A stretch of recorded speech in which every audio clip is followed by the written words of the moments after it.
ഒരു അവതാരക തേയൽ കാണുകയായിരുന്നു. നിങ്ങളും അത് കാണണം. CPI ആണല്ലോ ഇന്നത്തെ വിഷയം.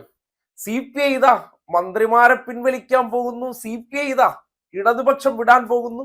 LDF-ൽ പൊട്ടിത്തെറി. ആര്?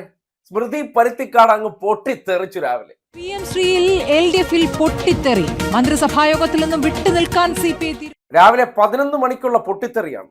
കോൺഗ്രസിനേക്കാൾ വലിയ പ്രതീക്ഷയിലായിരുന്നു നമ്മുടെ പരുത്തിക്കാട്. അതായത് CPI ഇടഞ്ഞതോടുകൂടി സാധ്യത വർദ്ധിച്ചു കഴിഞ്ഞു. ഇനിയിപ്പോ എന്താണ്? ഉച്ചയോടുകൂടി ഇതാ മന്ത്രിമാരെ പിൻവലിക്കാൻ പോകുന്നു. CPI LDF വിടാൻ പോകുന്നു. തിരക്കിട്ട ചർച്ചകൾ, തിരക്കിട്ട കൂടിയാലോചനകൾ തുടങ്ങിയ പദപ്രയോഗങ്ങൾ വെച്ച് പൊലിപ്പിച്ചു. ഒടുവിൽ അതേ നാവ് കൊണ്ട് ഒരു ഉളുപ്പുമില്ലാതെ വൈകുന്നേരം അത് വായിക്കുന്നത് എങ്ങനെയെന്ന് കൂടി നിങ്ങൾ കാണണം. രാവിലത്തെ ആ ആവേശമൊക്കെ വന്നിറങ്ങിയതിനു ശേഷം ഇതാ ഒരു പ്രധാനപ്പെട്ട വാർത്ത വരുന്നു. First on reporter. ഇപ്പോൾ വരുന്ന പ്രധാനപ്പെട്ട വിവരത്തിലേക്ക് പോവുകയാണ്. First on reporter. CPI കടുത്ത തീരുമാനത്തിലേക്ക് ഇല്ല. മന്ത്രിമാരെ പിൻവലിച്ചേക്കില്ല എന്നുള്ള സൂചനയാണ് ലഭിക്കുന്നത്. ദേശീയ വിദ്യാഭ്യാസ നയമനുസരിച്ചുള്ള കരിക്കുലമോ സിലബസോ സംസ്ഥാനത്ത് നടപ്പിലാക്കില്ല.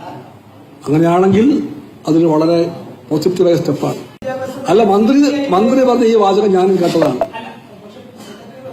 ഞാനിപ്പോ പറയുന്നത് മന്ത്രി പറഞ്ഞ, ഞങ്ങളുടെ മന്ത്രിയാണ് ശിവൻകുട്ടി, ആ മന്ത്രി പറഞ്ഞ ആ വാചകത്തിനെ ഞങ്ങൾ വിശ്വാസത്തിലെടുക്കുന്നു. ഇപ്പോൾ വരുന്ന പ്രധാനപ്പെട്ട വിവരത്തിലേക്ക് പോവുകയാണ്. First on reporter. CPI കടുത്ത തീരുമാനത്തിലേക്ക് ഇല്ല. മന്ത്രിമാരെ പിൻവലിച്ചേക്കില്ല എന്നുള്ള സൂചനയാണ് ലഭിക്കുന്നത്. കേട്ടല്ലോ. ഇത് രണ്ടും വായിക്കുമ്പോൾ ആ മുഖഭാവം ഒന്ന് ശ്രദ്ധിക്കണേ.